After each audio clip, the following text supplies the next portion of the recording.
Hello বন্ধুরা, চলে এসেছি আজ একটি ছোট ব্লগ নিয়ে। সকালবেলা কিভাবে মেয়েকে ঘুম থেকে তুলে তৈরি করে সময় মতো স্কুলে পাঠাই।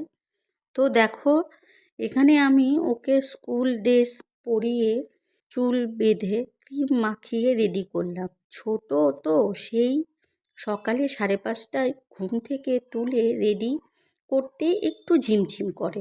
সে ছোট হোক আর বড়, কেউ সকালে ঘুম থেকে উঠে রেডি হওয়ার সময় একটু ঝিমঝিম করে।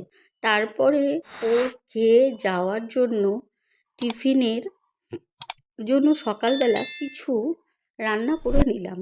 সকালে আমি ওকে ভাত খাইয়ে পাঠাই, কারণ বাড়ি আসতে আসতে ওর 2:30টা বেজে যায়।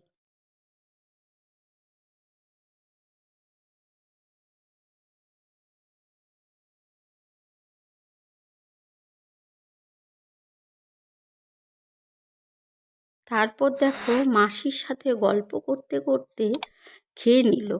আজকে টিফিনে দিয়েছি পোলাও, ডিম সিদ্ধ আর আলুর চিপস।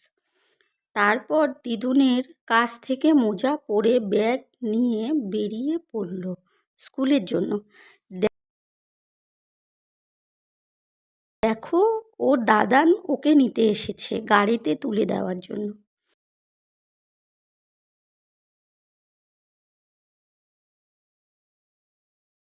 রাস্তায় এসে কিছুক্ষণ দাঁড়াতেই স্কুলের গাড়ি চলে এসেছে। তো বন্ধুরা, আজকের ব্লগটা এই পর্যন্তই।